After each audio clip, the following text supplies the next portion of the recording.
नमस्कार, आप देख रहे हैं समाचार। आपके साथ मैं हूं पराक्रम से शेखावत। रात के 9 बज चुके हैं। बताएंगे आपको दिन भर से जुड़ी महत्वपूर्ण खबरें। शुरुआत करेंगे सुर्खियों के साथ। अयोध्या गैंगरेप पीड़िता के परिजनों से मिला भाजपा प्रतिनिधिमंडल। कहा, पिछड़ा, दलित और अल्पसंख्यक यानी पीडीए की बात करने वाले अखिलेश को नहीं नजर आता पीड़िता का दर्द। कर रहे हैं डीएनए टेस्ट की बात। राष्ट्रीय बाल आयोग ने घटना पर लिया स्वतः संज्ञान। केंद्रीय गृह मंत्री ने चंडीगढ़ में 3 नए आपराधिक कानूनों के लिए ई साक्ष्य, ई समन, न्याय सेतु और न्याय श्रुति ऐप्स का किया लोकार्पण। कहा, 21वीं सदी में न्याय सुनिश्चित करेंगे नए कानून। चंडीगढ़ में मनी माजरा जलापूर्ति परियोजना का भी किया शुभारंभ। गृह मंत्री अमित शाह को लेकर शिवसेना यूबीटी प्रमुख उद्धव ठाकरे की विवादित टिप्पणी पर भाजपा का पलटवार। नित्यानंद राय ने कहा, देश के दुश्मनों के दुश्मन है अमित शाह। हिंदुओं को कष्ट देकर बाला साहेब की आत्मा को दुख दे रहे हैं उद्धव ठाकरे। कर्नाटक की कांग्रेस सरकार के भ्रष्टाचार के खिलाफ भाजपा जेडीएस की पदयात्रा दूसरे दिन भी रही जारी।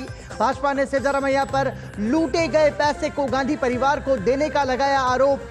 जेडीएस ने कहा, राज्य की सत्ता में आते ही कांग्रेस ने खोली भ्रष्टाचार की दुकान। हरियाणा के कुरुक्षेत्र में भाजपा की विजय शंखनाद रैली। मुख्यमंत्री नायब सिंह सैनी ने किसानों का 133 करोड़ रुपए बकाया माफी समेत किए कई ऐलान। कहा, अब 14 नहीं बल्कि 24 फसलों को एमएसपी पर खरीदेगी हरियाणा सरकार। केरल के वायनाड में भूस्खलन से आई आपदा के छठे दिन भी लापता लोगों की तलाश जारी। हिमाचल और उत्तराखंड के प्रभावित इलाकों में राहत और बचाव कार्यों में जुटी सेना। जम्मू कश्मीर के गांदरबल में बादल फटने से श्रीनगर लेह राजमार्ग बंद। महाराष्ट्र के पुणे, सतारा सहित देश के कई हिस्सों में तेज बारिश। बांग्लादेश में फिर भड़की हिंसा। राजधानी ढाका सहित कई शहरों में प्रदर्शनकारियों और सुरक्षा बलों के बीच झड़पें। ताजा हिंसा में 55 की मौत के बाद अनिश्चितकालीन कर्फ्यू की घोषणा। मोबाइल इंटरनेट सेवाएं ठप।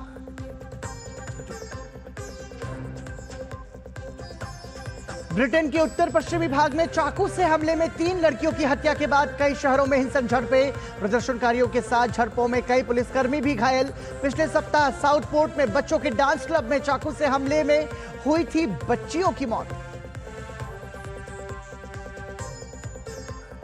पेरिस ओलंपिक में भारत की पुरुष हॉकी टीम को मिला सेमीफाइनल का टिकट। ब्रिटेन को पेनल्टी शूटआउट में 4-2 से दी मात।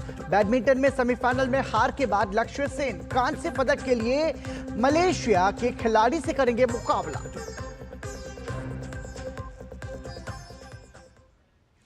और सुर्खियों के बाद आइए अब खबरों पर नजर डालते हैं विस्तार से। सबसे पहले बात उत्तर प्रदेश की। उत्तर प्रदेश के अयोध्या में नाबालिग से गैंगरेप का मामला गरमाया हुआ है। भारतीय जनता पार्टी ने इस मामले को जोरदार तरीके से उठाया। समाजवादी पार्टी नेता मोहित खान के इस घटना में सीधी संलिप्तता के बाद से पार्टी आक्रामक है। रविवार को पार्टी का प्रतिनिधिमंडल अयोध्या पहुंचा, पीड़ित परिवार से मुलाकात की। वहीं दूसरी तरफ राष्ट्रीय बाल आयोग ने भी अयोध्या में नाबालिग से गैंगरेप केस में स्वतः संज्ञान लिया है और इस मामले की जांच की बात की है।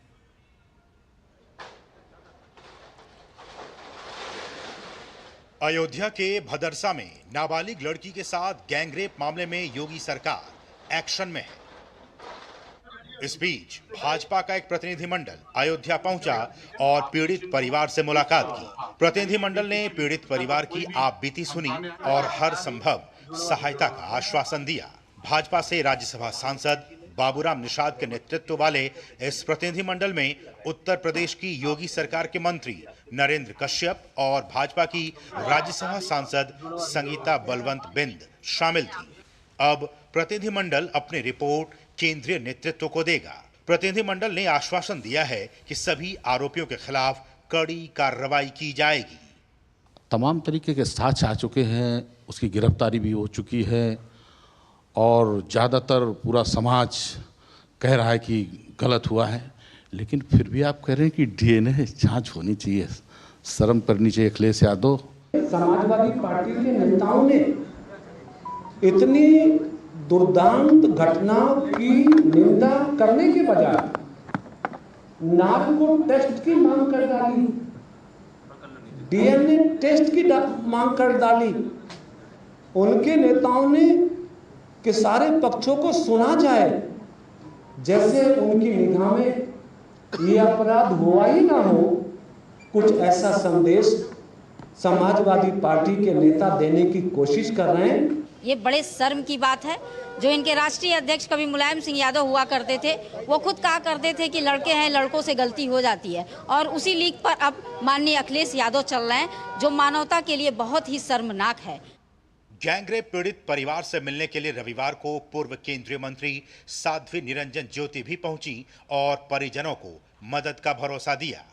ऐसे हरकत करने वालों के खिलाफ सबको एक आवाज में बुलंद होकर बोलना चाहिए, जिससे दोबारा कोई दुस्साहस न कर सके। इस तरह की हरकतें दबे कुचले समाज की बेटी, और मुझे बड़ा खेद हो रहा है कि अखिलेश जी जिस तरह से कह रहे हैं डीएनए टेस्ट होना चाहिए।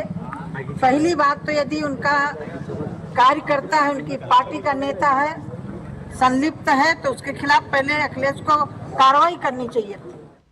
पुलिस ने नाबालिग से सामूहिक दुष्कर्म के मामले में अयोध्या जिले के भदरसा में बेकरी चलाने वाले सपा नेता मोईद खान को 30 जुलाई को गिरफ्तार किया था। अयोध्या जिला प्रशासन ने कार्रवाई करते हुए शनिवार को मोईद खान की बेकरी को बुलडोजर से ध्वस्त कर दिया था और बेकरी पर बनाए गए सामान को सैंपलिंग के लिए भेज दिया। कड़े एक्शन के बाद राज्य सरकार की तरफ से पीड़िता को 5 लाख रुपए की आर्थिक सहायता भी दी गई है। अयोध्या से विकास सिंह के साथ ब्यूरो रिपोर्ट, डीडी न्यूज। एक तरफ जहां अयोध्या गैंगरेप पीड़िता को न्याय दिलाने की लड़ाई जारी है, वहीं इस पूरे मामले पर समाजवादी पार्टी और कांग्रेस के रवैये पर भी सवाल उठ रहे हैं। भाजपा के अलावा जेडीयू, बीएसपी और सुहेलदेव भारतीय समाज पार्टी ने सपा प्रमुख अखिलेश यादव के डीएनए टेस्ट वाले बयान की कड़ी आलोचना की है। अयोध्या गैंगरेप की वारदात के राजनीतिकरण और मामले को उठाने वालों को बदनीयत कहे जाने पर उत्तर प्रदेश की राजनीति गर्मा गई है। इस पूरे मामले में समाजवादी पार्टी के नेता का नाम और पार्टी के वरिष्ठ नेताओं के साथ आरोपी की नजदीकी सामने आने के बाद शीर्ष नेतृत्व तक सवालों के घेरे में है। इस बीच सपा प्रमुख अखिलेश यादव के बयान को लेकर भाजपा समेत सहयोगी दलों ने जोरदार हमला बोला है। केंद्रीय मंत्री गिरिराज सिंह ने इस घटना पर राहुल गांधी और तेजस्वी यादव समेत इंडी गठबंधन दलों की खामोशी पर सवाल उठाए हैं, तो केंद्रीय राज्य मंत्री बीएल वर्मा ने प्रदेश की कानून व्यवस्था पर सवाल उठाने को लेकर सपा अध्यक्ष को करारा जवाब दिया। अयोध्या के नाबालिग लड़की के साथ दुष्कर्म करने वाला, इसलिए राहुल गांधी की जुबान बंद है, अखिलेश यादव का जुबान बंद है, तेजस्वी यादव का जुबान बंद है, सारे टुकड़े टुकड़े गैंग का जुबान बंद है। लॉ एंड ऑर्डर को ठीक रखने के लिए जो भी स्टेप लिए जा सकते हैं वन मुख्यमंत्री लेते हैं। और अखिलेश यादव का जो सवाल है, मुझे लगता है कि अखिलेश जी को अपने गिरफ्तार में धरकर देखना चाहिए। 2017 से पहले का शासन, जिसमें किस तरह से गुंडागर्दी होती थी, किस तरह से जमीनों पर कब्जे और किस तरह से मकानों पर कब्जे होते थे। सपा प्रमुख अखिलेश यादव के बयान पर भाजपा के अलावा सहयोगी दलों ने भी जोरदार प्रहार किया। जेडीयू ने कहा कि जांच पूरी होने तक अखिलेश यादव को आरोपी का बचाव करने की कोशिश नहीं करनी चाहिए। वहीं सुहेलदेव भारतीय समाज पार्टी के अध्यक्ष और योगी सरकार में मंत्री ओम प्रकाश राजभर ने भी अखिलेश यादव पर पलटवार किया है। अखिलेश यादव जी मुलायम सिंह जी के सुपुत्र हैं, जिनकी संवेदनाएं जग जाहिर हैं। उनको फिलहाल जब तक जांच पूरी ना हो किसी के बचाव का प्रयास नहीं करना चाहिए। ये सरकार का भय, समाजवादी पार्टी की सरकार में अपराधी छुट्टा सांड की तरह घूमते थे, उनके खिलाफ कार्रवाई नहीं होती थी, संरक्षण मिलता था, और समाजवादी पार्टी की समूह से बोल रही है। बीएसपी प्रदेश अध्यक्ष विश्वनाथ पाल ने भी डीएनए टेस्ट वाले बयान पर पलटवार किया है। उन्होंने कहा कि अगर पीड़िता खुद घटना के बारे में बयान दे रही हैं, ऐसे में डीएनए जांच की कोई जरूरत नहीं है। पीड़िता का जो बयान आ रहा है, तो उसके बयान के बाद फिर डीएनए की कोई जरूरत नहीं पड़ती है। अगर इस तरह समाजवादी कह रहे हैं तो निश्चित है मुलजिमों को बचाने की एक साजिश कर रही है। इस मामले पर बीएसपी प्रमुख मायावती ने भी पलटवार किया था। उन्होंने पूछा था कि सपा को यह भी बताना चाहिए कि उनकी सरकार में ऐसे आरोपियों के खिलाफ कितने डीएनए टेस्ट हुए हैं। लखनऊ से विकास सिंह के साथ ब्यूरो रिपोर्ट, डीडी न्यूज। और अब बात करते हैं बांग्लादेश की। बांग्लादेश में हिंसक प्रदर्शन के बीच शाम 6 बजे से अनिश्चितकाल के लिए कर्फ्यू लगा दिया गया है। हिंसक झड़पों के दौरान कम से कम 20 लोगों की मौत हो गई है। राजधानी ढाका सहित कई शहरों में प्रदर्शनकारियों और सुरक्षा बलों के बीच झड़पें हुई हैं। कई जगह प्रदर्शनकारी हिंसा पर उतर आए और आगजनी की। आज छात्र नेताओं ने सरकार के खिलाफ सविनय अवज्ञा आंदोलन की घोषणा की थी। प्रदर्शनकारियों को तितर-बितर करने के लिए पुलिस ने आंसू गैस और रबर की गोलियों का इस्तेमाल किया। राजधानी ढाका में मोबाइल इंटरनेट सेवाएं काट दी गई हैं। कुछ जगहों पर सत्ताधारी अवामी लीग के समर्थकों और सरकार विरोधी प्रदर्शनकारियों में भी भिड़ंत की खबरें हैं। विरोध प्रदर्शन का सिलसिला पिछले दिनों आरक्षण को लेकर शुरू हुआ था। हालांकि बाद में सुप्रीम कोर्ट के फैसले के बाद इसमें कुछ कमी आई थी। अब विरोध प्रदर्शन का नया सिलसिला देखा जा रहा है। और ज़्यादा जानकारी के लिए हमारे साथ जुड़ रहे हैं ढाका से हमारे सहयोगी नवल सिंह। नवल, समझना चाहेंगे आपसे, देखिए ये जो हिंसक झड़पें हुई बीते कई दिनों से बांग्लादेश में जारी थी और अब ये प्रदर्शन और ज़्यादा हिंसक होता जा रहा है। चूंकि 20 से ज़्यादा लोगों की मौत की खबर अभी सामने आ रही है, इसमें कुछ सुरक्षा बलों की भी मौत हुई है। अभी की जो ताज़ा स्थिति है वो क्या है और क्या इसका कोई समाधान निकलता हुआ नजर आ रहा है? नवल सिंह से हम दोबारा से जुड़ने की कोशिश करेंगे, लेकिन आपको बता दें कि बांग्लादेश में प्रदर्शनकारियों और सुरक्षा बलों के बीच बड़ा टकराव हुआ।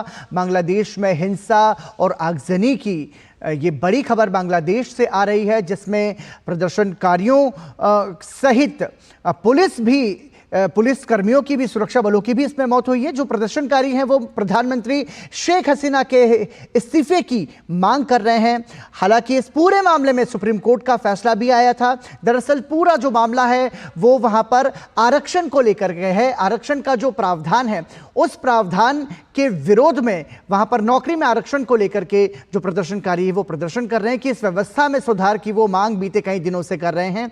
और इस स्थिति में ये प्रदर्शन जो है अब उग्र होता हुआ नजर आ रहा है।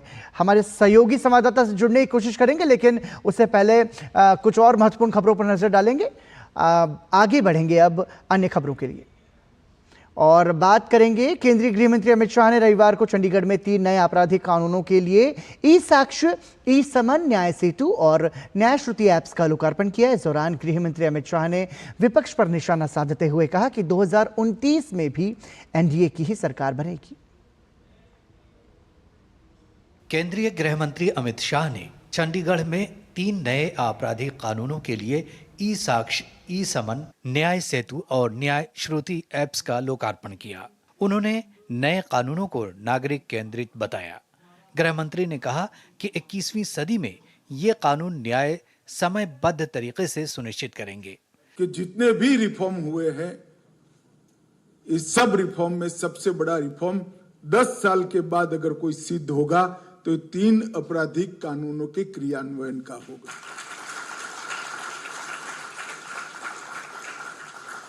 क्योंकि संविधान कोई पुस्तक नहीं है, संविधान एक स्पिरिट है। हर व्यक्ति की गरिमा उसका अधिकार है, हर व्यक्ति का सम्मान उसको मिलना चाहिए और हर व्यक्ति को न्याय मिले वो संविधान का दायित्व है। संविधान ये स्पिरिट है और इस स्पिरिट को जमीन पर उतारने का जो माध्यम है ये एक प्रकार से हमारी क्रिमिनल जस्टिस सिस्टम। इससे पहले केंद्रीय गृह मंत्री अमित शाह ने चंडीगढ़ में स्मार्ट सिटी मिशन के तहत मनीमाजरा जलापूर्ति परियोजना का उद्घाटन किया। 75 करोड़ रुपए की लागत वाली इस परियोजना से मनीमाजरा के 1 लाख से अधिक निवासियों को लाभ मिलेगा। 130 करोड़ संकल्पवान लोग भारत को विकसित भारत बनाने के लिए कटिबद्ध है और आज इसके सैकड़ों, हजारों, करोड़ों कामों की लड़ी में एक बहुत अच्छा काम चंडीगढ़ यूटी में हुआ है। 1 लाख लोगों को, जो हमारे शरीर का महत्वपूर्ण हिस्सा पानी होता है, वो शुद्ध पानी देने का उनको मैं आज यहाँ विश्वास दिलाकर जाता हूँ। आप विश्वास करिएगा, किसी को मिनरल वाटर लेने की जरूरत नहीं है। ये पानी अपने आप में ही इतना शुद्ध है। केंद्रीय गृह मंत्री अमित शाह ने विपक्ष पर निशाना साधते हुए 2029 में भी एनडीए सरकार बनने का दावा किया। उन्होंने कहा कि कांग्रेस को विपक्ष में रहने की आदत डाल लेनी चाहिए। उनको ये मालूम नहीं है कि 3 चुनाव में कांग्रेस को जितनी सीटें मिली उससे ज्यादा सीटें बीजेपी इस चुनाव में जीती। ये इनको मालूम नहीं है। और उनके पूरे गठबंधन की टोटल जितनी सीटें हैं, अकेली एनडीए के एक ही दल बीजेपी की इनसे ज्यादा सीटें हैं। ये लोग जो अस्थिरता फैलाना चाहते हैं वो बार बार कहते हैं कि ये सरकार चलने वाली नहीं है। मैं उनको एक विश्वास दिलाने आया हूं, उनको, विपक्ष के मित्रों को, जनता को तो भरोसा है ही, न केवल ये सरकार 5 साल पूरा करेगी, अगली टर्म भी इसी सरकार की है। विपक्ष में बैठने की तैयारी रखना और ढंग से ऑपोजिशन में काम करने की पद्धति सीख लेना। गृह मंत्री अमित शाह ने इंडी गठबंधन पर अस्थिरता पैदा करने का आरोप लगाया और विपक्ष में रहकर मर्यादा से काम करने की सीख दी। Bureau report, DD news. और इसी के साथ यहाँ रुक रहे हैं एक छोटे से ब्रेक के लिए। देखते रहिए डीडी न्यूज। MDH का किचन किंग किचन में हो तो हम सब कुछ बना सकते हैं। बैंगन का भरता, आलू गोभी, भिंडी मसाला और भी बहुत कुछ। MDH। अरे क्या हो गया, पूरा का पूरा गांव यहाँ आ गया। भैया इसी हाथ से चारा खिलाते हो, तभी तो आपके गाय भैंसों की ब्याज सबसे ज्यादा है। पगले, ये चमत्कार इस हाथ का नहीं, हाथ में जो कपिला पशु आहार है उसका है, जो पशुओं की सेहत अच्छी रखता है और ब्याज भी बढ़ाता है। कपिला, देश का नंबर 1 पशु आहार। बात जब पीढ़ियों के लिए बनने वाले घर की हो तो जिम्मेदारी बड़ी हो जाती है। गैलेंट समझता है ये जिम्मेदारी। अब डबल M रिब्स के साथ गैलेंट एडवांस TMT रीबार, निर्माण का रियल हीरो। सुरक्षा की गारंटी हर चीज में जरूरी है, चाहे वो मुश्किल स्टंट हो या अच्छी फसल। इसलिए ले आइए IIL की ट्रैक्टर ब्रांड का शिनबार, जो देता है सुंडी और ट्रिप से सुरक्षा की गारंटी। गोल्डी छोले मसाले, जहाँ जाए रिश्ते बनाए, जहाँ जाए रिश्ते बनाए, गोल्डी मसाले। राष्ट्रपति द्रौपदी मुर्मू रविवार को 3 देशों फिजी, न्यूजीलैंड और पूर्वी तिमोर की 6 दिवसीय यात्रा पर रवाना हुई। राष्ट्रपति द्रौपदी मुर्मू यात्रा के पहले चरण में 5 से 7 अगस्त तक फिजी में होंगी। यात्रा के दौरान राष्ट्रपति द्रौपदी मुर्मू फिजी के राष्ट्रपति क्याटो निवेरे और प्रधानमंत्री सितिवेनी राबुका के साथ बैठक करेंगी। वो फिजी की संसद को भी संबोधित करेंगी और वहां रह रहे भारतवंशियों से भी मिलेंगी। भारत विकास क्षेत्र में फिजी का सशक्त साझेदार रहा है। 7 तारीख को राष्ट्रपति शिव सुब्रमण्यम स्वामी मंदिर में भी जाएंगी। शिव सुब्रमण्यम स्वामी मंदिर दोनों देशों के बीच सांस्कृतिक संबंधों का प्रतीक है। फिजी के साथ भारत के मजबूत संबंध रहे हैं और प्रधानमंत्री नरेंद्र मोदी ने इस वर्ष भारत प्रशांत द्वीप सहयोग फोरम का शुभारंभ किया था। राष्ट्रपति द्रौपदी मुर्मू यात्रा के दूसरे चरण में 8 और 9 अगस्त को न्यूजीलैंड में होंगी। न्यूजीलैंड यात्रा के दौरान राष्ट्रपति गवर्नर जनरल सिंडी कीरो के साथ बैठक करेंगी और प्रधानमंत्री क्रिस्टोफर लक्सन से भी मिलेंगी।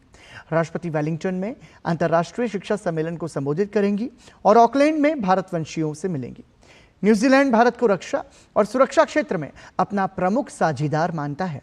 इसके बाद राष्ट्रपति द्रौपदी मुर्मू 10 अगस्त को दक्षिण पूर्व एशियाई देश तिमोर लेस्ते की राजधानी डिली के लिए रवाना होंगी।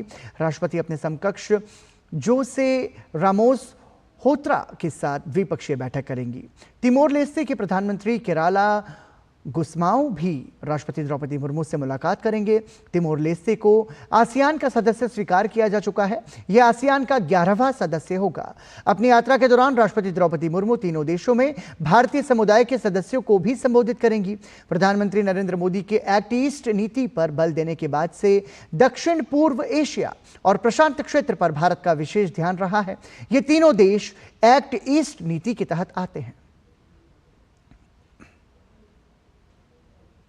उपराष्ट्रपति जगदीप धनखड़ ने प्रख्यात नृत्यांगना और पद्म विभूषण से सम्मानित डॉक्टर यामिनी कृष्णमूर्ति के निधन पर शोक व्यक्त किया है। उन्होंने सोशल मीडिया साइट एक्स पर पोस्ट में लिखा कि अनुभवी शास्त्रीय नृत्यांगना डॉक्टर यामिनी कृष्णमूर्ति जी के निधन से दुखी हूं। वो भारतीय शास्त्रीय नृत्य की आधारशिला थी और भरतनाट्यम और कुचिपुड़ी में उनके योगदान के लिए उन्हें पद्म विभूषण से सम्मानित किया गया था। उनका निधन नृत्य जगत के लिए एक अपूरणीय क्षति है। उनके परिवार, दोस्तों और कई प्रशंसकों के प्रति मेरी संवेदनाएं।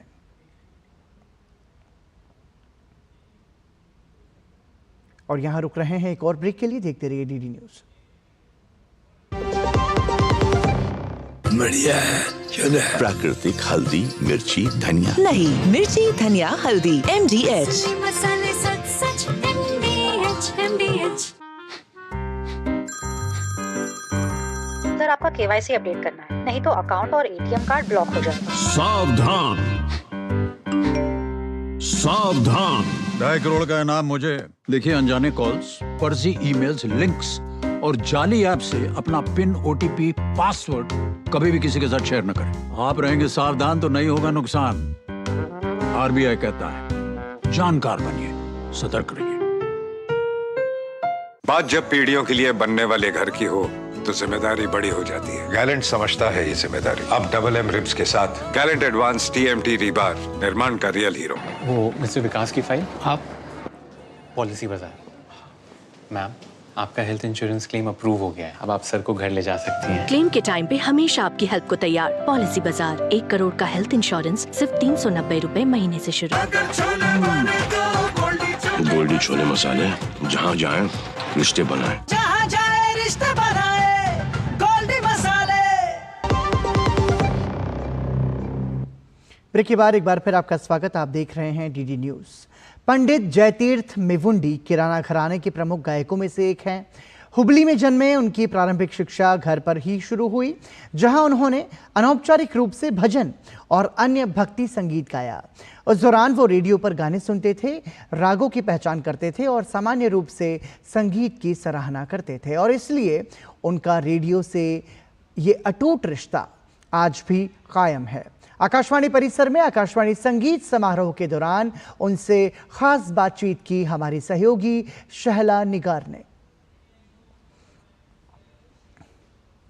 हमारे साथ पंडित जयतीर्थ जी हैं, आइए उनसे बात करते हैं। बहुत बहुत स्वागत है सर आपका डीडी न्यूज़ में। गर्मी का मौसम है और ऐसे में मल्हार बनती है, तो जाहिर है दर्शक आपसे मल्हार सुनना चाहेंगे। आकाशवाणी की तरफ से जो म्यूज़िक कॉन्सर्ट हो रहा है, तो मुझे ऐसा लगा कि दिल्ली में इतना गर्मी है और ऐसा देखा गया तो मल्हार का ये जो चल रहा है दौड़, तो मैं सोचा हूँ कि जो दिल्ली के इतने अच्छे स्वीट ऑडियंस के सामने क्यों मैं मल्हार शुरू ना करूँ, क्यों मल्हार न गाऊँ। तो मैंने मन में ठान लिया है कि मैं मियाँ मल्हार से शुरू करूँ और दिल्ली के श्रोताओं को कुछ मल्हार के बंदिश सुनाने के लिए मैं रेडी होके आया हूँ।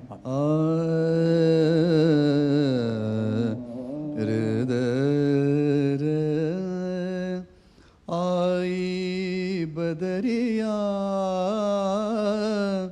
आई बदरियात उमंड घुमंड गरज गरज बरसन कुलागे अत धूम रे अत धूम रे। गर्मी के मौसम में ये मल्हार दिल को एक थोड़ा सा सुकून ज़रूर देती है। और बात संगीत की हो तो संगीत तो वैसे भी सुकून से भरा हुआ है। संगीत एक अलग ही साधना है। संगीत का और आकाशवाणी का भी पुराना जुड़ाव है, आपका भी आकाशवाणी से पुराना जुड़ाव है। उस यात्रा, उस सफ़र और उस दिल से जुड़ाव के बारे में बताएं। देखिए, सबसे पहले मैं आकाशवाणी गोवा में सर्विस में था। 93 से करीब 2004 तक मैं गोवा आकाशवाणी में सर्विस में रहा। उसके बाद बेंगलुरु में थोड़ा सा 1.5 साल मैंने आकाशवाणी में गुजरा, इसलिए मेरा जो नाता है आकाशवाणी से बहुत सालों का है। रेडियो का जो विस्तार है वो दूर दूर तक है, गांव-गांव तक है और लोगों से आज भी बहुत पुराना जुड़ाव है। ऐसे में इस तरह के जो संगीत कार्यक्रम हैं कितने महत्वपूर्ण हो जाते हैं लोगों के लिए।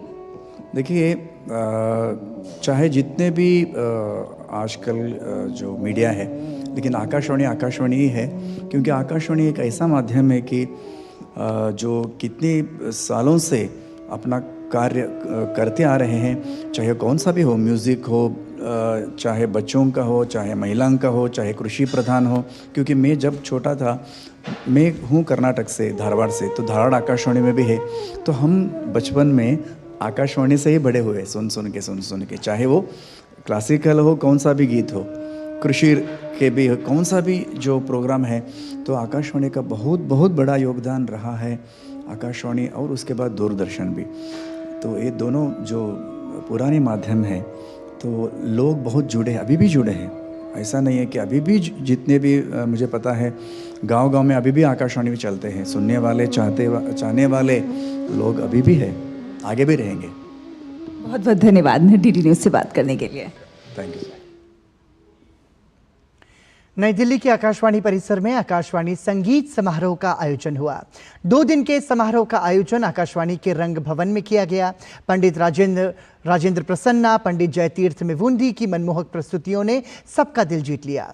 इस मौके पर बनारस घराने से ताल्लुक रखने वाले पंडित राजेंद्र प्रसन्ना की बांसुरी की स्वर लहरियों से सभागार गूंज उठा। इस मौके पर पंडित राजेंद्र प्रसन्ना से खास बातचीत की हमारे सहयोगी शहला निगर ने। साथ पंडित राजेंद्र प्रसन्ना जी हैं, उनसे बात करने का सौभाग्य मुझे मिला है। बहुत बहुत धन्यवाद पंडित जी हमसे बात करने के लिए। आकाशवाणी जो है इसका संगीत से बहुत पुराना रिश्ता रहा है और संगीत के साथ और आकाशवाणी के साथ आपका जो जुड़ाव है वो भी बहुत पुराना है। इस यात्रा के बारे में अगर आप थोड़ा सा बताएं। हमारी जीवन की जो संगीत की शुरुआत ही मतलब मेरा खेल कूद से लेके संगीत की जितनी भी साधना आकाशवाणी से ही है। मैं 73 में युवानी से शुरू हुआ हूँ और बच्चों के प्रोग्राम से अभी आज ईश्वर की कृपा है कि मैं आज 25 साल से टॉप ग्रेड भी हूँ ऑल इंडिया रेडियो की तरफ से। यहाँ ज्यूरी कमेटी में भी आता हूँ। बहुत प्यार, बहुत अच्छा सम्मान। एक्चुअली क्या है, आकाशवाणी की वजह से हम लोग का रियाज होता है। नए नए राग आइटम समय के सब सुबह का राग बजाना है तो आकाशवाणी हमें कहती है ये राग बजाइए, तो उसका रियाज तो ये हमारे लिए आकाशवाणी के लिए मतलब कि बहुत, जितना भी हम उनके लिए करें बहुत कम है और बहुत आशीर्वाद है दूरदर्शन आकाशवाणी का। ये कहते हैं सर कि संगीत जो है हमें ईश्वर से जोड़ता है, एक योग है, एक साधना है।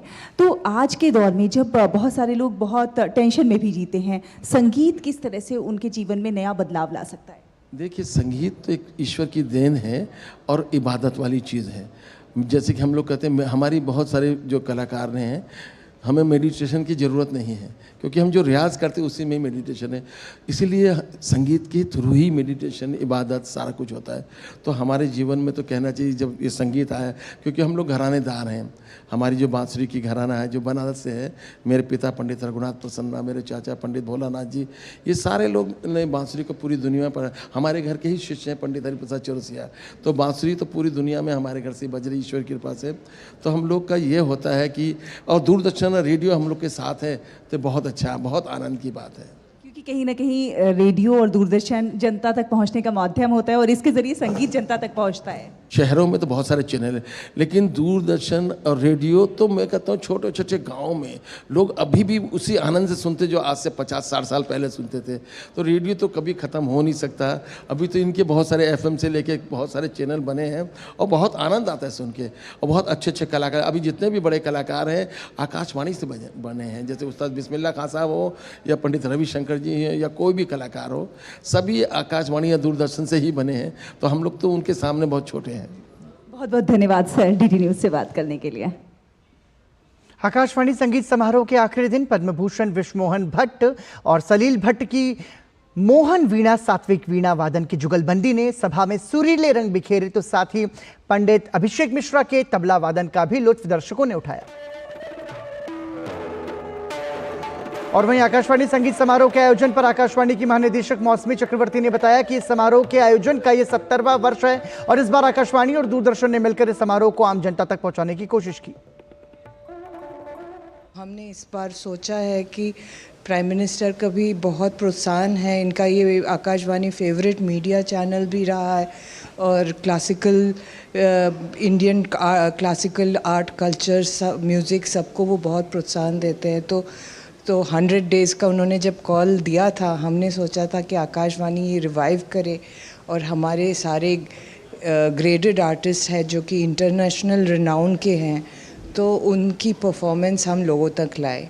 तो दूरदर्शन के साथ हमने कोलैबोरेट किया है। तो दूरदर्शन ये इवेंट्स लाइव दिखा रहे हैं, हम अपने यूट्यूब चैनल में लाइव दे रहे हैं और जो लोग आना चाह रहे हैं वो लाइव यहाँ बैठ के देख रहे हैं। और ये जो इवेंट है ये इंडिया की 20 सिटीज़ में इस अगस्त के महीने में 20 सिटीज़ में ये परफॉर्मेंसेस ऑर्गेनाइज़ किए हैं हमने। दिल्ली में अखिल भारतीय आयुर्विज्ञान संस्थान के परिसर में ब्लड सेंटर मेन हॉस्पिटल ने लगातार तीसरी बार तिरंगा रैली का आयोजन किया। एम्स के निदेशक doctor Srinivas, ADG NCC Sanjay Vishwarao, ADG medical CAPF doctor Vinod Kumar और AIIMS MS doctor Nirupam Madan ने रैली को झंडी दिखाकर रवाना किया। रैली का उद्देश्य 9 अगस्त 2024 को आयोजित होने वाले स्वैच्छिक रक्तदान अभियान को बढ़ावा देना है।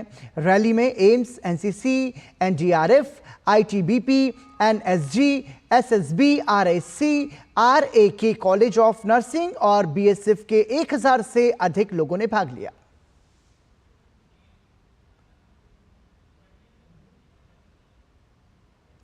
और लोक सेवा प्रसारक के आदर्शों पर संस्थापित आकाशवाणी देश के सांस्कृतिक विरासत के संरक्षण और विविध संस्कृति को सशक्त बनाने में महत्वपूर्ण भूमिका निभाता रहा है।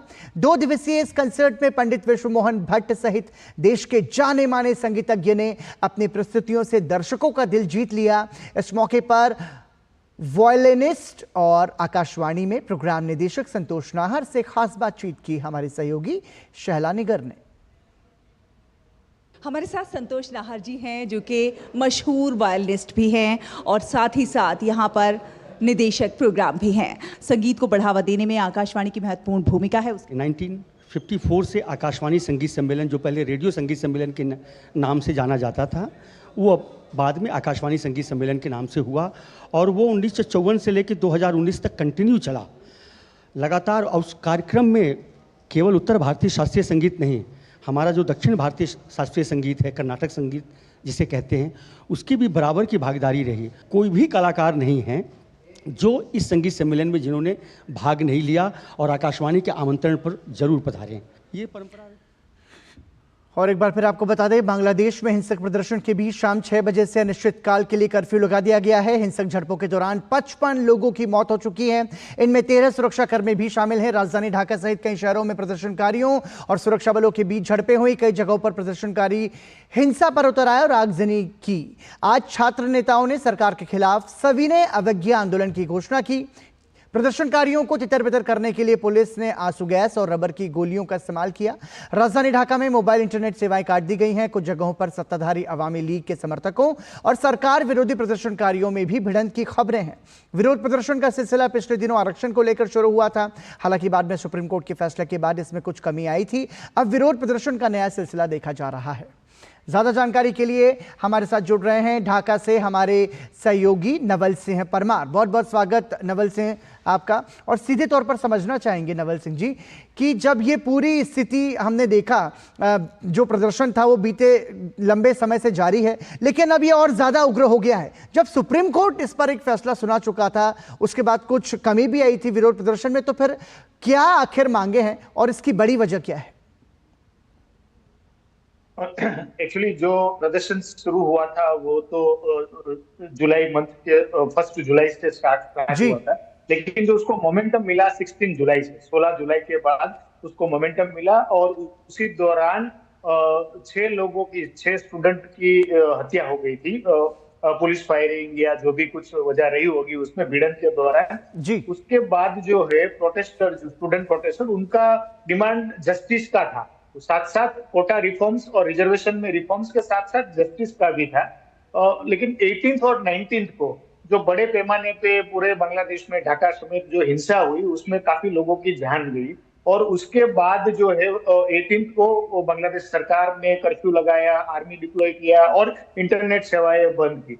उसके बाद का जो एक वीक का जो दौर था उसके दौरान पुलिस ने कार्यवाही करके काफी लोगों को अरेस्ट किया। तो उसके बाद जो स्टूडेंट प्रदर्शनकारी थे और उसके साथ आम लोग भी जुड़े, उनमें कहीं ना कहीं सरकार के प्रति एक प्रकार का जो रंजिश बनी कि सरकार ने काफी लोगों को परेशान करने के लिए अरेस्ट किया है। तो उनको छुड़ाने की भी एक मांग थी, जस्टिस की भी मांग थी, कोटा रिफॉर्म्स की भी मांग थी। तो सुप्रीम कोर्ट के माध्यम से स्टूडेंट प्रोटेस्टर जो है उनको कोटा रिफॉर्म्स में तो हल मिल गया, लेकिन उनकी दूसरी जो मांगे थी उसको मनाने के लिए उन्होंने अपना प्रोटेस्ट जारी रखा। उसी दौरान जो संयोजक थे ये मूवमेंट के, उन लोगों को पुलिस ने कुछ सेफ्टी रीजन के लिए हिरासत में लिया था जब मामला धीरे धीरे शांत हुआ तो गवर्नमेंट ने कर्फ्यू भी रिलैक्स किया, लेकिन जैसे ही लोगों का प्रेशर बना उसके बाद जो संयोजक थे मूवमेंट के उनको रिलीज कर दिया गया। उसके बाद उन्होंने नॉन कोऑपरेशन मूवमेंट का ऐलान जो है कल शाम को ढाका के जो केंद्रीय शहीद मीनार है वहां से किया था। और उसके साथ उन्होंने जो 9 सूत्री मांग थी उनकी 9 सूत्री मांग, उसको 1 सूत्री मांग में बदल दिया और उनका एक ही मांग रहा उसके बाद कल शाम के बाद कि प्राइम मिनिस्टर शेख हसीना जो है वो इस्तीफा दें। तो उसको लेकर आज उन्होंने असहयोग सविनय कानून बंद असहयोग आंदोलन कह सकते हैं या नॉन कोऑपरेशन मूवमेंट उन्होंने लॉन्च किया। उस मोमेंट इसी दौरान काफी लोग प्रदर्शनकारी, उसमें विरोध पक्ष के लोग भी हैं, कुछ बैंड किए गए जो रिलीजियन बेस्ड संगठन है उसके लोग भी शामिल है, एक तरफ से सरकार के साथ जुड़े हुए जो संगठन है उनके लोग भी शामिल है, सुरक्षा कर्मी भी है। तो ऑलमोस्ट सब तरीके के लोग जो है रास्ते पे है और कहीं ना कहीं जो इतनी मतलब जो भिड़ंत हुई या रैली, मास रैली, काउंटर रैली वो सब चल रहा था, तो उसकी वजह से पूरे ढाका और बांग्लादेश के कई शहरों में जो माहौल है बहुत ही अशांतिपूर्ण रहा। और आज के दिन अभी तक जो लेटेस्ट अपडेट मिल रहा है उसमें 55 लोगों की जाने गई है और उसके साथ उसमें से 13 लोग पुलिस पर्सनल है। तो बड़े पैमाने पे आज हिंसा हुई है। साथ में सरकार ने इंटरनेट सेवा भी, मोबाइल इंटरनेट को बाधित किया है। ऑफिशियल कोई उसका अपडेट नहीं आया है, लेकिन कल जो है वो कल भी बड़ा दिन है। जो संयोजक है प्रोटेस्ट मूवमेंट के उन्होंने कल आज ऐलान किया है कि कल वो लॉन्ग मार्च टू ढाका, तो ढाका के बाहर के जो शहर है या इलाका है वहां से लोग ढाका में आएंगे। तो ऑलरेडी जो इतना टेंस माहौल और जो रास्ते पे लोगों का जो जमावड़ा है उसको देख के अगर कल जो कर्फ्यू ठीक से इम्प्लीमेंट हुआ तो उसको रोकने में सरकार को सफलता मिलेगी। अदरवाइज कल के दिन भी बड़े पैमाने पे भिड़ंत होने की संभावनाएं दिख रही है। तो कुल मिला के देखा जाए तो ढाका में और बांग्लादेश में अभी सिचुएशन है वो काफी नाजुक है। सरकार अपना पूरा प्रयास कर, प्रधानमंत्री ने भी एक सुरक्षा संबंधित जो कमिटी है देश के टॉप लेवल की उसकी भी एक मीटिंग बुलाई थी सुबह। और आर्मी ने भी, जो बांग्लादेश की आर्मी है उन्होंने भी कल एक मीटिंग हुआ था उसमें बोला कि हम लोगों के साथ है सरकार, और सरकार की जो देश की प्रॉपर्टी है उसकी जान माल की रक्षा करने में हम अपना सहयोग देंगे। तो कुल मिला के अभी जो है माहौल पूरा जो ढाका और बांग्लादेश में देखा जाए तो काफी तनावपूर्ण माहौल।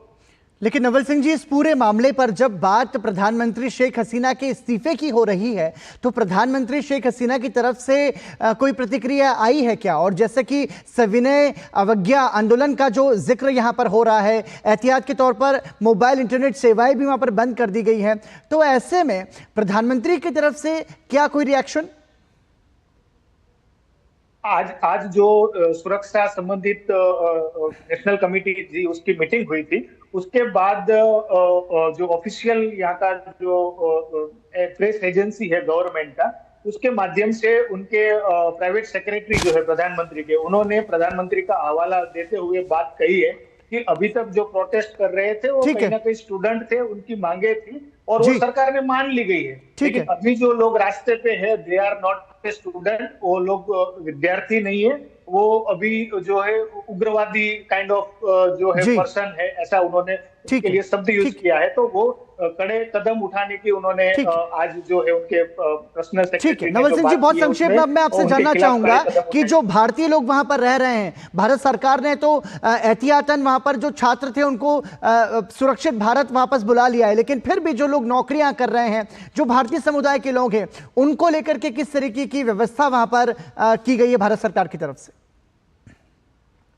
देखा जाए तो भारतीय हाई कमीशन दूतावास जो है यहाँ के, उनके द्वारा टाइम टू टाइम जो है एडवाइजरी इश्यू की जा रही है। और साथ में जो यहाँ पे जो काफी सारे स्टूडेंट्स हैं जो एमबीबीएस के अभ्यास के लिए यहाँ बांग्लादेश में ढाका और उसके आसपास के शहरों में रह रहे हैं, लेकिन जो पिछले महीने जो भिड़ंत हुई थी, मामला गरमाया था, उसी दौरान काफी सारे स्टूडेंट्स जो है इंडिया वापस चले गए हैं। अभी जो यहाँ पे जो लोग रह रहे हैं वो पेशेवर है, नौकरी पेशे से यहाँ पे रुके हुए मल्टीनेशनल कंपनीज या बांग्लादेश की कंपनीज में मैनेजमेंट लेवल पे लोग हैं। तो ज्यादातर लोग हैं वो डिप्लोमेटिक जोन और उसके आसपास के इर्द गिर्द का जो सेफ इलाका है वहां पे है। दूसरा ये भी है कि अगर लोग अपने घर में रहेंगे, जो जोखिम है या जो हिंसा का कुछ संभावनाएं है वो आप रोड पे रहेंगे उसके ज्यादा है, लेकिन जो सेफ जगह पे अपने घर पे या जो तो खतरे से बच सकते हैं, बिल्कुल ठीक, उनके लिए ज्यादा कोई दिक्कत नहीं है। ठीक, बहुत बहुत धन्यवाद नवल सिंह जी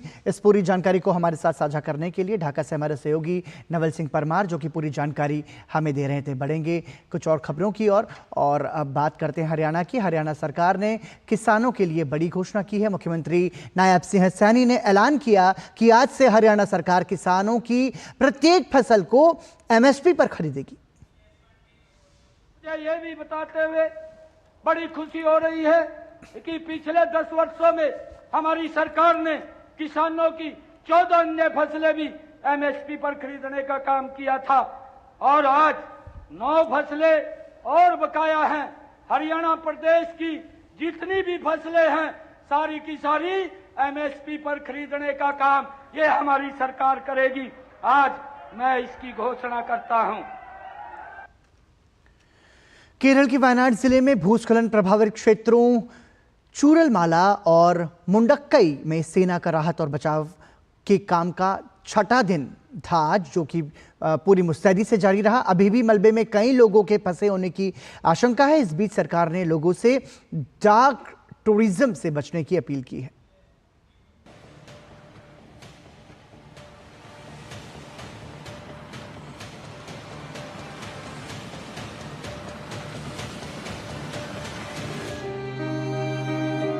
केरल के वायनाड जिले में भूस्खलन के बाद सेना लगातार 6ठे दिन राहत और बचाव कार्य में जुटी है।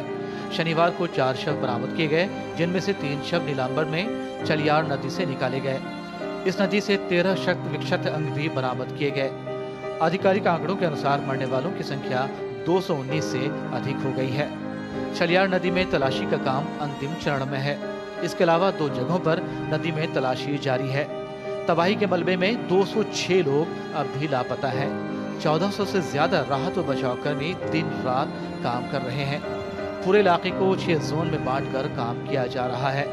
चूरालमाला, मुंडकई, अट्टामाला इलाके में लोगों की तलाश में स्नीफर डॉग्स के साथ साथ ड्रोन और रडार की मदद ली जा रही है। तटरक्षक, नौसेना, सेना, NDRF, अग्निशमन और वन विभाग के कर्मी बचाव कार्य में जुटे हैं। अब लापता लोगों की तलाश मुख्य लक्ष्य है। There is many people not included in the voter. There is many people not entered into the ration card because there is a lot of laborers from other state and other districts. So that is very difficult to find out how many people were there exactly. For example, if it is 1001, 800 we got, 200 is remaining. So there was no such an accountability of the people in that area. So that is very difficult to finalize what is it. कई सारे लोग अभी भी missing हैं, जिन्हें खोजने के लिए दिन रात रेस्क्यू ऑपरेशन चलाया जा रहा है। डॉग स्क्वाड की एक टीम यहाँ पर आई थी और उस डॉग स्क्वाड की टीम ने कुछ दिशा निर्देश दिए थे, कुछ संकेत दिए थे कि यहाँ पर ह्यूमन बॉडी हो सकती है और उसी को खोजने के लिए यहाँ देखें कि NDRF के जो लोग हैं वो यहाँ रेस्क्यू कर रहे हैं। JCB के साथ मलबे को हटाने की जो कोशिश है वो की जा रही है। ड्रोन के माध्यम से भी इस पूरे इलाके को सर्च किया जा रहा है कि कहीं कोई व्यक्ति तो फंसा नहीं है, कहीं कोई डेड बॉडी तो वहाँ पर मौजूद नहीं है। इस तरीके से जो ऑपरेशन है वो लगातार यहाँ पर किया जा रहा है। इस बीच केंद्रीय राज्य मंत्री सुरेश गोपी ने रविवार को भूस्खलन से प्रभावित इलाकों का दौरा कर नुकसान का जायजा लिया और बचाव अभियान में लगे कर्मियों से बातचीत की। You will have to take a different route, which will pain the people who are already in distress, not just the people who were impacted by the disaster, but also the people who tried to settle the minds of the people the world over who are in pain due to this disaster. इस बीच मंत्रिमंडल की उप समिति ने बचाव कार्य को देखते हुए लोगों से डार्क टूरिज्म से बचने की अपील की है। डार्क टूरिज्म आपदाग्रस्त क्षेत्रों की यात्रा को कहा जाता है। राज्य के स्वास्थ्य विभाग ने प्रभावित क्षेत्र के बच्चों का मानसिक स्वास्थ्य बनाए रखने के लिए 137 काउंसलर तैनात किए हैं। मुंडकई और चूरलमाला में स्वास्थ्य केंद्र स्थापित किए गए हैं। चलियार नदी से सटे वन क्षेत्रों और नदी के किनारे शवों की तलाश के लिए कर्मी तैनात किए गए हैं। उधर महाराष्ट्र में बारिश से बुरा हाल है।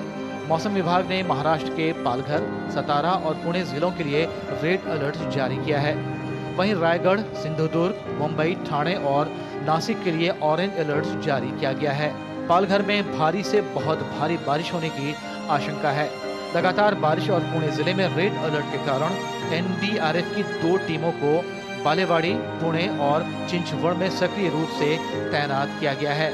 पुणे के घाट सेक्शन में लगातार बारिश की वजह से खड़कवासला डैम से 36,000 क्यूसेक पानी छोड़ा गया, जिसकी वजह से सिंहगढ़ रोड पर स्थित एकता नगर क्षेत्र में पानी बढ़ रहा है। एकता नगर क्षेत्र में सेना तैनात है। करीब 125 लोगों को रेस्क्यू किया गया है। इस बीच मनसे प्रमुख राज ठाकरे एकता नगर पहुंचे और बाढ़ प्रभावित स्थानों का निरीक्षण किया। सिंहगढ़ रोड पे एकता नगर पे पानी अभी भर रहा है। हमने यहाँ से कम 125 लोग जो है यहाँ से शिफ्ट किए हैं। उनको महापालिका के मदद केंद्र में उनको ये निवारा जो दिया है। कोई लोग जो है अपने अपने रिलेटिव फ्रेंड के पास भी गए हैं। हम यहाँ पे अलर्ट सिस्टम मोड पे कर रहे हैं। आगे के 3 दिन जो है कि जो डैम एरिया में जो कैचमेंट एरिया है वहाँ पे बहुत बारिश का जो है कि रेड अलर्ट है। लगातार बारिश के कारण पवना नदी में जलस्तर बढ़ने से पिंपरी चिंचवड़ में मोरिया गोसावी गणपति मंदिर में पानी घुस गया। मंदिर की सीढ़ियां पानी में डूब गई हैं और मंदिर के अंदर भी करीब 1.5 फीट तक पानी भर गया है।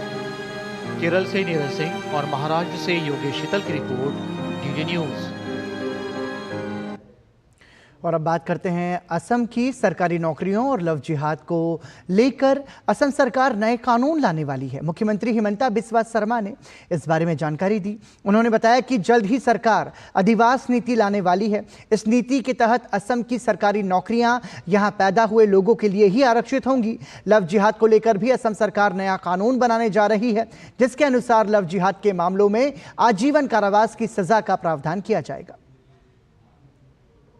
কাৰ্যকৰ্তা বন্ধু বান্ধৱীসকল থলুৱা নিযুক্তি মানুহৰ বাবে শ্লোগান আছিল। যেতিয়া কংগ্ৰেছ দলে কয় যে বিজেপিৰ দিনত থলুৱা নিযুক্তি হোৱা নাই, মই তেওঁলোকক আহ্বান জনাম 1 লাখ নিযুক্তি হোৱা ল'ৰা ঠিকনা সহকাৰে মই আপোনালোকক দিম। কোনজন মানুহ থলুৱা নহয় আপোনালোকে ক'ব। কিন্তু তাৰ ওপৰত গৈও আমি সিদ্ধান্ত লৈছো যে অহা 2 মাহৰ ভিতৰত আমি নতুন ডমিসাইল নীতি আনি য'ত নেকি স্পষ্টভাৱে লিখা হ'ব যে অসমৰ মাটিত জন্ম পোৱা মানুহে অসমত চৰকাৰী চাকৰি পাব। और अब बात राजधानी दिल्ली की। दिल्ली के उपराज्यपाल वीके सक्सेना ने नालों की स्थिति को लेकर नाराजगी जताई है। एलजी ने जलभराव और निकासी प्रबंधन की व्यवस्थाएं देखने के लिए बारापुला, कुशक और सुनहरी नाले के साथ ही निजामुद्दीन स्थित बारापुला ब्रिज का निरीक्षण किया। इसकी जानकारी देते हुए उन्होंने सोशल मीडिया एक्स पर लिखा कि जमीनी हकीकत भयावह और शर्मनाक है। बाढ़ से निपटने के लिए और पानी के सुचारू प्रवाह को सुनिश्चित करने के लिए कई सुधारों की जरूरत है। एलजी वीके सक्सेना ने अपने पोस्ट में बताया कि 3 नाले सिंचाई और बाढ़ नियंत्रण विभाग और दिल्ली नगर निगम यानी कि एमसीडी के अधीन है। ज्यादातर नाले वर्षों से सफाई नहीं होने के कारण जाम हो गए हैं। ऐसे में पानी की निकासी की व्यवस्था सुचारू रूप से संचालित नहीं हो पा रही है। एलजी ने तस्वीरें साझा करते हुए जिक्र किया कि निकासी की व्यवस्था न होने के चलते बैकफ्लो के कारण भी बाढ़ जैसी स्थिति बन जाती है। उपराज्यपाल ने अपनी पोस्ट में संबंधित अधिकारियों पर भी निशाना साधा। उन्होंने लिखा कि ये तस्वीरें अधिकारियों की उदासीनता और नासमझी की कहानी बयां करती हैं। बाढ़ की स्थिति से बचने के लिए एलजी ने जाम नालों की सफाई के लिए निर्देश दिए हैं। इसके लिए उन्होंने संबंधित अधिकारियों को 15 दिनों का वक्त दिया है। वहीं एलजी ने एएसआई द्वारा संरक्षित ऐतिहासिक बारापुला ब्रिज से अतिक्रमण हटाकर इसे 1 सप्ताह के भीतर ठीक करने के निर्देश भी दिए हैं। अपनी पोस्ट में उन्होंने दिल्ली के लोगों और उनके हितों के लिए अपनी प्रतिबद्धता भी जाहिर की। पूर्व प्रधानमंत्री और जेडीएस नेता एचडी देवेगौड़ा ने रविवार को दिल्ली मेट्रो में यात्रा की। दिल्ली मेट्रो की सुखद यात्रा के बाद उन्होंने कहा कि जब मैं प्रधानमंत्री बना था तब हमने इस मेट्रो निर्माण के लिए काम किया था। आज इस मेट्रो में यात्रा करके हमने देखा कि यह मेट्रो कैसे मेरे भाइयों और बहनों की सहायता कर रही है।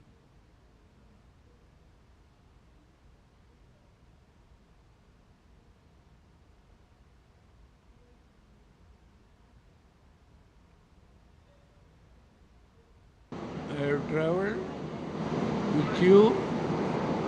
I am happy. You have come all along. I want to see myself how best this metro system, how much it is helping my Delhi brothers and sisters and the surrounding cities. Nearly 65 lakhs people will be carried every day in this metro system. Karnataka में मैसूरू चलो पदयात्रा रविवार को दूसरे दिन भी जारी रही। पदयात्रा में मैसूर में कथित भूमि आवंटन घोटाले की सीबीआई जांच कराने की मांग करते हुए भाजपा जेडीएस मुख्यमंत्री सिद्धरामैया के इस्तीफे की मांग कर रहे हैं।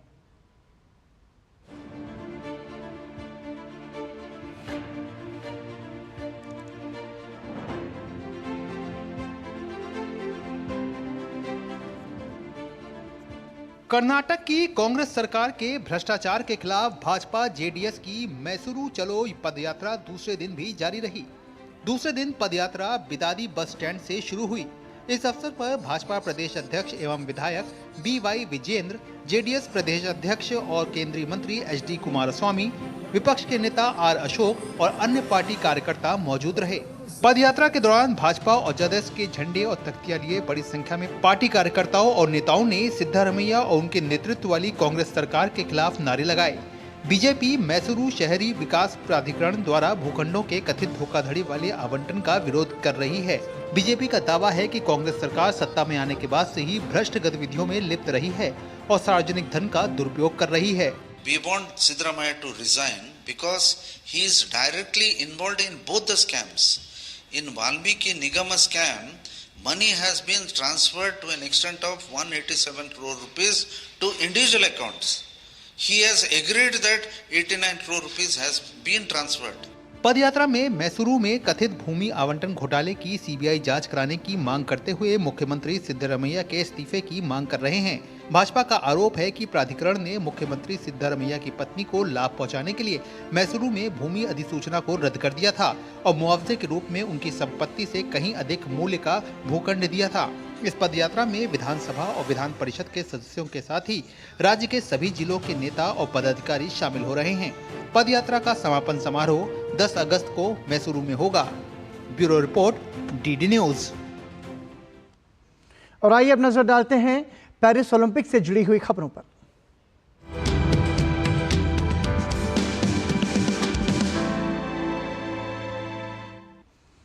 पेरिस ओलंपिक में भारतीय हॉकी टीम का प्रदर्शन शानदार रहा। देखिए ये रिपोर्ट।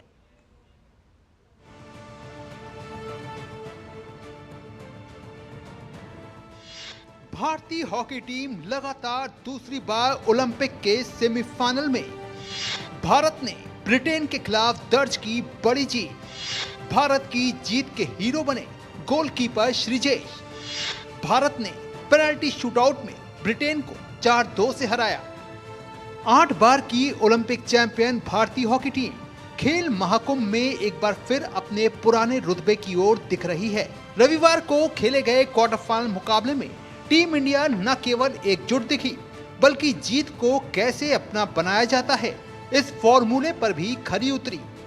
बुलंद हौसले के साथ उतरी भारतीय टीम ने मैच में पहला गोल 22वें मिनट में किया, जिसे पेनल्टी कॉर्नर के जरिए कप्तान हरमनप्रीत सिंह ने अंजाम दिया। लेकिन इस गोल के 5 मिनट बाद ही ब्रिटेन की ओर से भी गोल आ गया और स्कोर लाइन 1-1 की बराबरी पर आ गई। हालांकि इस सब के बीच गोलकीपर श्रीजेश का बेहतरीन बचाव भी देखने को मिला, जिन्होंने खास तौर पे तीसरे क्वार्टर में अपने बेहतरीन बचाव से ब्रिटेन को बढ़त लेने से रोक दिया। निर्धारित समय तक दोनों टीमें 1-1 की बराबरी पर रहीं, जिसके चलते मुकाबला पेनल्टी शूटआउट में गया, जहां भारतीय टीम ने 4-2 से जीत दर्ज की। इस जीत की बड़ी बात यह रही कि टीम ने 10 खिलाड़ियों के साथ रहते हुए जीत हासिल की। पेनल्टी शूटआउट में भारत की ओर से हरमनप्रीत सिंह, सुखजीत, ललित उपाध्याय और राजकुमार ने गोल किए। हमारा गोलकीपर सबसे बढ़िया था। उसने जो जितने गोल्स बचाए, आई थिंक हम उसके बिना जीत नहीं सकते थे आज, और बहुत ही मजा आया देख के। तो मैच जो था वो हमारे कोच ने जिताया, क्योंकि हमें 10 मैन हो गए थे हम शुरू में मैच में, और जो उनकी स्ट्रेटेजी थी डिफेंस की, जिसमें उन्होंने 10 मैन के साथ हमें 10 प्लेयर्स के साथ पूरा मैच खिलाया, पहले उसको ड्रॉ करवाया और उसके बाद शूट आउट स्ट्रेटजी में उन्होंने बहुत अच्छे प्लेयर्स पिक किए जिन्होंने शूट आउट मारे 5 प्लेयर, और ऑफ कोर्स श्रीजेश तो हमारे हीरो हैं ही हैं। ये लगातार दूसरी बार है जब भारतीय टीम ने ओलंपिक के सेमीफाइनल में जगह बनाई है। टीम अगर पोडियम फिनिश करती है तो जाहिर तौर पर गोलकीपर श्रीजेश के लिए इससे अच्छी विदाई और कुछ नहीं हो सकती। पेरिस से मुकेश शुक्ला की रिपोर्ट, डीडी न्यूज। और भारतीय बैडमिंटन खिलाड़ी लक्ष्य सेन को सेमीफाइनल में हार का सामना करना पड़ा है। लक्ष्य को सेमीफाइनल में डेनमार्क के विक्टर एक्सेल्सन के हाथों शिकस्त का सामना करना पड़ा। दोनों खिलाड़ियों के बीच शुरुआत से रोचक संघर्ष देखने को मिला। पहले गेम में एक समय लक्ष्य आगे चल रहे थे, लेकिन फिर विक्टर ने अपने अनुभव का फायदा उठाते हुए गेम को 22-10 से अपने नाम कर लिया। इसके बाद दूसरे गेम में भी लक्ष्य ने अच्छी शुरुआत की और एक वक्त 6-0 से बढ़त ले ली। हालांकि इसके बाद फिर विक्टर ने आक्रामक खेल दिखाते हुए बराबरी की और फिर दूसरे गेम को भी अपने नाम करते हुए मुकाबले को 22-20, 21-14 से जीतकर फाइनल में स्थान बना लिया। अब सोमवार को लक्ष्य सेन कांस्य पदक के लिए मुकाबला खेलेंगे। उनका सामना मलेशिया के ली जी जिया से होगा। टेनिस स्टार सर्बिया के नोवाक जोकोविच का दमदार खेल पेरिस ओलंपिक में भी दिखाई दिया और इस खिलाड़ी ने प्रतियोगिता का स्वर्ण पदक अपने नाम किया। जोकोविच ने फाइनल मुकाबले में स्पेन के कार्लोस अल्कराज को 7-6, 7-6 से शिकस्त दी। यह पहली बार है जब जोकोविच ने ओलंपिक में स्वर्ण पदक हासिल किया। और इसी के साथ ही समाचार में अभी के लिए इतना ही, लेकिन डीडी न्यूज पर खबरों का सफर जारी है। देखते रहिए डीडी न्यूज। नमस्कार।